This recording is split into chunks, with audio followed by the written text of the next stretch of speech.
Ya, di tengah angka kasus COVID-19 yang meningkat, seperti apa sih kira-kira suasana Ramadan di kota sejuta ulama di Iran? Nah, untuk itu kami telah terhubung melalui sambungan Zoom dengan Ismail Amin di kota Qom. Selamat pagi waktu Indonesia, Mas Ismail. Ya, selamat pagi, Mas. Ya, selamat pagi Mbak Sarah dan Mas Aldi, serta pemirsa CNN TV. Selamat Oke. menjalankan ibadah sahur. Ya, selamat sahur juga. Oh, ngomong-ngomong di sana jam berapa nih, Mas Ismail? Sekarang jam 1, Mbak. Oh, jam 1 malam. Iya, lebih lambat 2,5 jam dari waktu Indonesia Barat. Oke. Lalu gimana nih suasana Ramadan di sana? Ya, suasana Ramadan, Mbak, apalagi karena kasus yang begitu sangat melonjak ya, hampir sampai 20 kali lipat. Hari ini ada 19.000 kasus, kasus baru dengan 400 jumlah kematian dalam satu hari, sehingga pemerintah mengambil kebijakan untuk menutup tempat-tempat ibadah sampai akhir Ramadan. Jadi suasana Ramadan yang kami rasakan ya tidak sebagaimana biasanya. Kalau kami biasanya sempat menjalankan ibadah-ibadah di masjid, menjalankan buka puasa bersama, ini tidak kami rasakan karena kami harus melakukan di kediaman masing-masing. Oke, artinya apakah ini penerapan pemberlakuan aturan yang sama dibandingkan dengan pandemi COVID-19 bulan Ramadan tahun lalu, atau ada perubahan sih Mas sebetulnya? Tidak ada perubahan sama sekali, Mas. Cuma agak diperketat untuk tahun ini.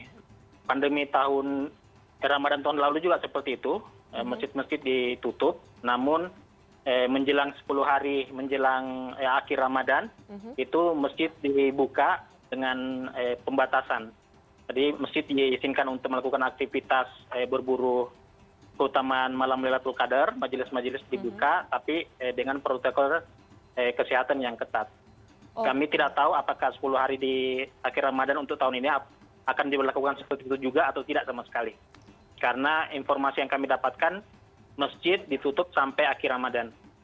Jadi hingga saat ini kebijakan dari pemerintah di Iran ini masih menutup semua kegiatan dan juga rumah ibadah di Iran sampai akhir Ramadan nanti. Meskipun sempat ada relaksasi ya sepertinya sebelum ini ya.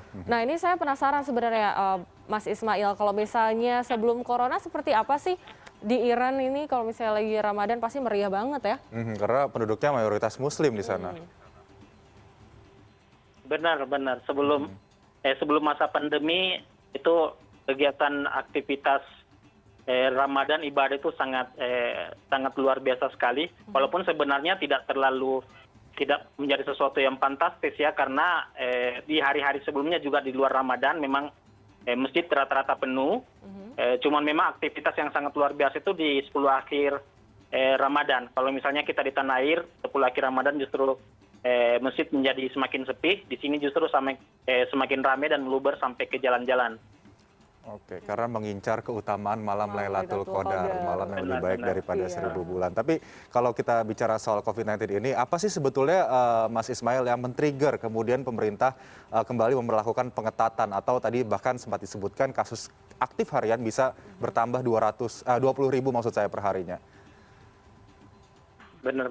Jadi ini sebenarnya Mas lonjakan dari bulan lalu. Bulan lalu itu kan Iran merayakan tahun baru. Dan tahun baru di Iran itu adalah hari besarnya mereka, hari di mana mereka bersilaturahmi dengan keluarga. 2 hari aktivitas kantor dan sekolah itu bukan 2 hari, 2 pekan aktivitas kantor dan sekolah-sekolah diliburkan, sehingga ada kesempatan buat mereka melakukan mudik. Dan ini tidak ada pelarangan dari pemerintah untuk pelarangan mudik tersebut, sehingga disebutkan bahwa lonjakan kasus pada hari ini adalah efek dari aktivitas mudik di 1 bulan sebelumnya.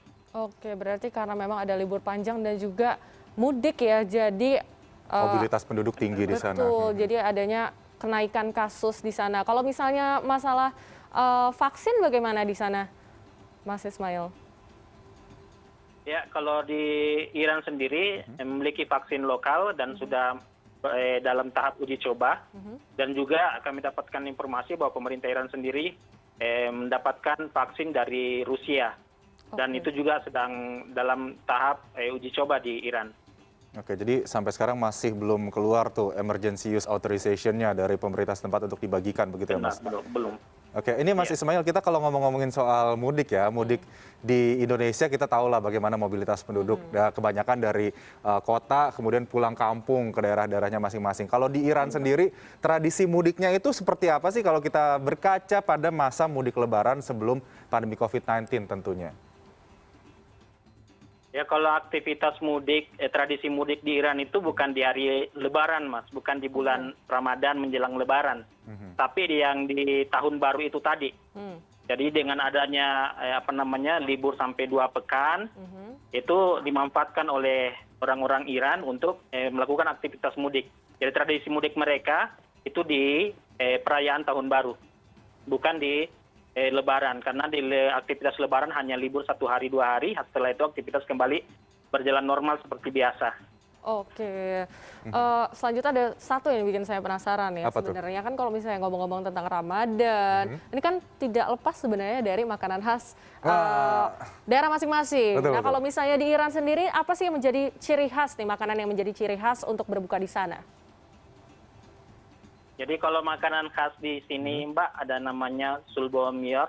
Jadi itu ada makanan manis, manisan dari khas Iran yang itu dari tepung dan gula, dan juga tentu otomatis karena berada di Timur Tengah, makanan khasnya itu adalah kurma. Jadi setiap menjelang berbuka puasa ada aktivitas warga untuk berburu takjil, yaitu membeli kurma dan membeli manisan tadi.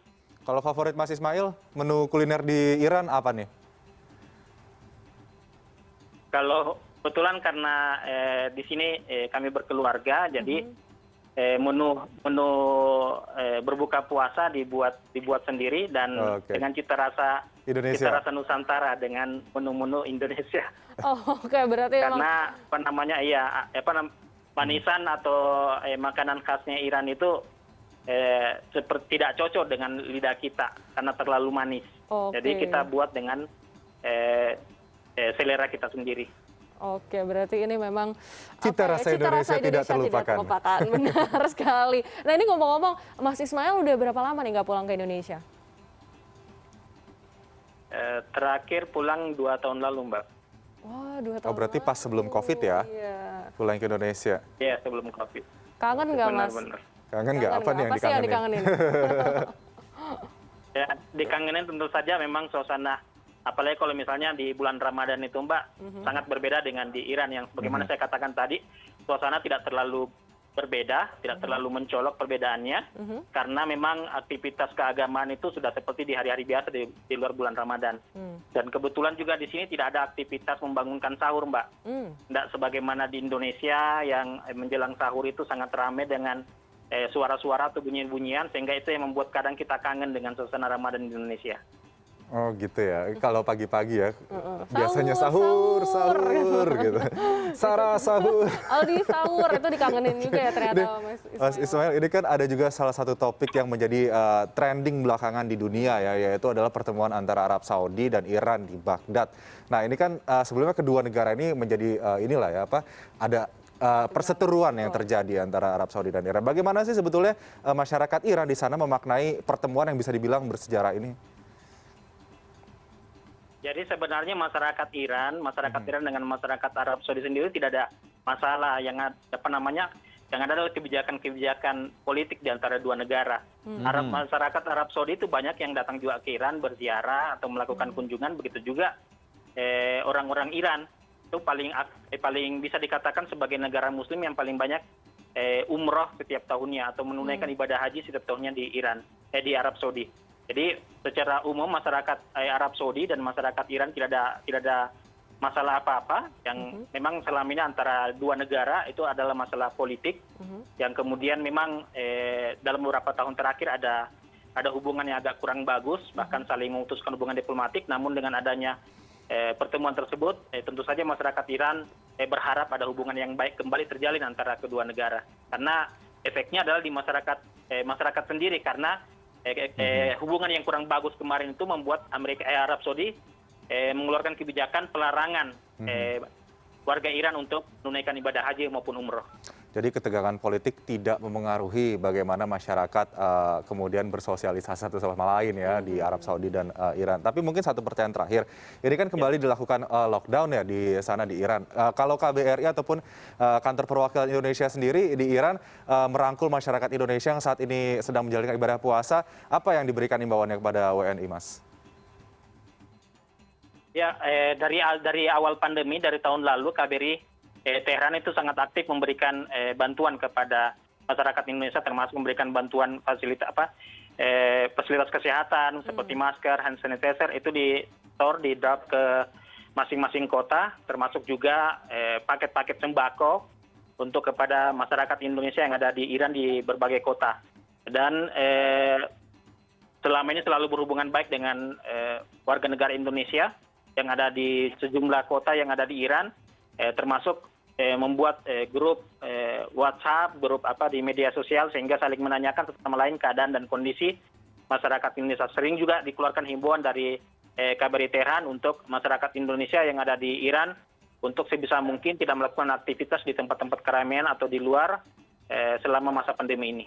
Oke, jadi tetaplah ya KBRI sana walaupun tidak bisa menyampaikan secara langsung bertatap muka karena memang masih lockdown, tapi ternyata komunikasi terus terjalan melalui Termasuk bantuan tadi betul melalui WhatsApp. Baik, terima kasih di atas informasinya dan juga cerita-ceritanya Mas Ismail Amin yang melaporkan langsung atau bergabung bersama kami di Connected Ramadan dari KOM Iran. Ya, selamat menjalankan ibadah puasa, Mas. Sehat selalu. Ya, terima kasih sama-sama.